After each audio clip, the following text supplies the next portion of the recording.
إن الحمد لله نحمده ونستعينه ونستغفره ونعوذ بالله من شرور أنفسنا ومن سيئات أعمالنا من يهده الله فلا مضل له ومن يضلل فلا هادي له أشهد أن لا إله إلا الله وحده لا شريك له وأشهد أن محمدا عبده ورسوله اللهم صل وسلم وبارك على نبينا محمد وعلى آله وصحبه أجمعين.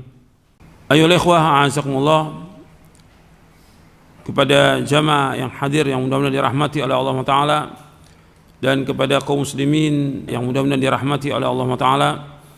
Alhamdulillah, kita bersyukur kepada Allah Subhanahu wa ta'ala atas segala nikmat yang Allah karuniakan kepada kita, nikmat Islam, nikmat iman, nikmat sehat, nikmat afiat, nikmat dijauhkan oleh Allah dari berbagai macam malapetaka. Ikhwan fiddin, azakumullah, kita wajib bersyukur atas semua nikmat yang Allah karuniakan kepada kita. Dan nikmat yang Allah karuniakan kepada kita sangat banyak. Dan nikmat yang paling besar, kita diberikan hidayah di atas Islam dan sunnah. Diberikan hidayah oleh Allah di atas Islam dan sunnah. Kita ngaji, nuntut ilmu, mempelajari Al-Quran dan sunnah ala fahmi salaf, ini merupakan nikmat yang paling besar dari semua nikmat yang ada. Makanya kita wajib mensyukurinya dan kita wajib untuk mengamalkannya. Ikhwan fiddin, azakumullah, kita bandingkan nikmat ini merupakan nikmat yang besar. Kalau kita bandingkan dengan yang lain, kita bisa tahu, misalnya nikmat sehat ketika kita bandingkan dengan sakit, itu terasa nikmat sehat itu nikmat yang luar biasa. Begitu juga ketika kita nggak punya sesuatu kemudian diberikan oleh Allah rezeki, kita bandingkan nikmat itu besar dibandingkan orang yang tidak punya apa-apa. Makanya seorang mukmin, seorang mukminah, dia harus wajib untuk terus bersyukur kepada Allah atas semua nikmat. Nikmat yang paling besar nikmat hidayah. Ketika kita diberikan hidayah di atas Islam dan sunnah, kita belajar Al-Quran wa sunnah al-fahmi salaf, ini nikmat yang paling besar dari semua nikmat.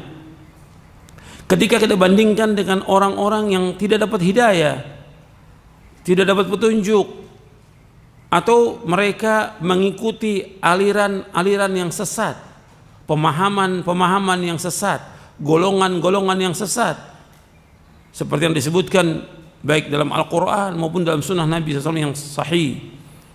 Kita bersyukur di atas nikmat hidayah ini. Ada orang-orang yang tetap di atas kesesatannya sampai wafat dalam keadaan sesat, mengikuti pemahaman yang sesat. Makanya kita wajib bersyukur atas nikmat ini. Nikmat kita belajar Quran wa sunnah ala fahmi salaf. Makanya kita pegang teguh, kita yakini, kita pahami, kita amalkan. Ilmu yang kita pelajari ini ilmu yang benar, karena jelas dalilnya dari Quran dan sunnah. Yang kita pelajari wahyu, Quran wa sunnah ala fahmi salaf. Kita pegang erat-erat ini, sebagaimana diperintahkan oleh Rasulullah SAW untuk berpegang erat-erat dengan Quran wa sunnah.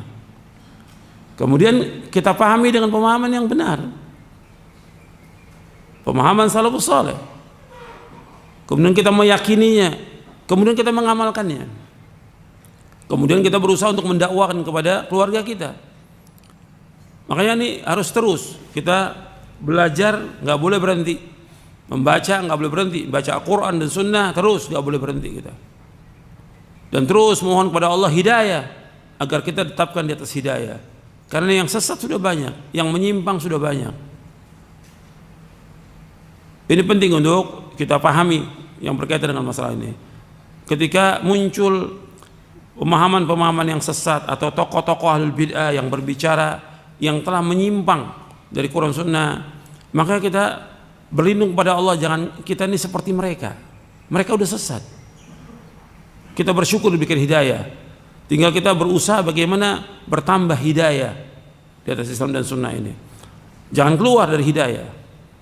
Semangat kita dalam kita belajar, semangat dalam kita nuntut ilmu, semangat dalam kita membaca Quran semangat, dalam kita mempelajari hadis Nabi SAW semangat, dalam mempelajari sunnah semangat, sholat berjamaah semangat, semangat dalam melakukan semua kebaikan, dan itu merupakan pintu-pintu hidayah. Ketika kita malas, nggak mau, nah itu mulai itu sedikit demi sedikit kita menyimpang dari jalan yang benar. Kalau sudah tahu ini wajib, jalankan. Kalau sudah tahu ini haram, tinggalkan. Kalau sudah tahu bahwa ini tauhid, kita laksanakan. Kalau tahu itu syirik, tinggalkan. Kalau sudah tahu ini sunnah, jalankan. Kalau tahu itu bid'ah, tinggalkan. Begitu Islam. Sehingga apa? Allah akan tambah hidayah. Walladzina ihtadaw zadahum huda wa atahum taqwahum. Orang-orang yang dapat hidayah, kami tambahkan hidayah, dan kami akan berikan mereka ketakwaannya. Ditambah hidayah oleh Allah Taala. Allah sebutkan dalam surah Maryam, Allah sebutkan juga dalam surah Muhammad. Orang-orang yang beriman ditambah hidayah oleh Allah. Makanya kita harus berjalan di atas hidayah ini, di atas Quran was sunnah. Artinya kita berjalan di bawah naungan Quran was sunnah ala fahmi salaf. Terus berjalan dan terus memohon hidayah kepada Allah. Allahumma inni as'alukal huda wat tuqa wal afaf wal ghina. Dan minta kepada Allah agar kita ditetapkan di atas hidayah, di atas agama yang hak ini. Ya muqallibal qulub, tsabbit qalbi ala dinik. Ya Allah yang membolak-balikan hati, tetapkan hatiku atas agama. Ini penting ikhwan fillah dalam kita beragama ini. Karena bukan mustahil orang yang tadinya sudah dapat hidayah kemudian dia sesat. Karena pengaruh banyak. Ya, pengaruh buku yang dia baca, pengaruh media sosial, pengaruh yang lain banyak sekali, pengaruh teman-teman yang jelek, pengaruh setan dan segala macam. Bukan mustahil orang yang terdapat hidayah kemudian dia sesat. Hidayah ini mahal, lebih mahal dari dunia dan seisinya hidayah ini. Maka kita bersyukur kepada Allah, masih ada orang yang membimbing kita di atas Islam dan Sunnah. Kita bersyukur kepada Allah dan terus berjalan di atas hidayah. Dan kalau sudah tahu ini benar, jalankan. Jangan kita malas untuk menjalankannya. Jangan kita menyimpang. Udah tahu tapi kita nggak mau laksanakan. Lama-kelamaan akan sesat. Ketika orang sudah tahu ini kebenaran, nggak mau menerima kebenaran. Disampaikan dalil Quran Sunnah, nggak mau terima dalil. Dia tolak dalil itu. Sesat dia.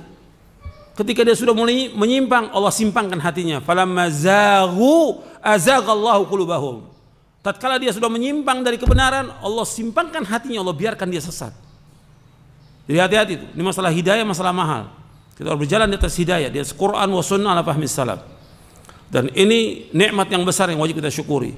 Kita ditakdirkan Allah nggak punya apa-apa, miskin papa, tapi kita belajar Quran sunnah al-fahmi salaf, berjalan di atas hidayah. Ini kenikmatan yang luar biasa dari semua nikmat yang ada di muka bumi ini. Ini wajib kita pegang seumur hidup kita, karena ini mahal. Banyak orang-orang yang dia menyesal di akhir hayatnya. Kenapa? Tidak berjalan di atas hidayah ini. Saya pikir cukup sampai di sini kajian kita. Mudah-mudahan bermanfaat, dan kurang lebihnya saya mohon maaf. Wassalamualaikum warahmatullahi wabarakatuh.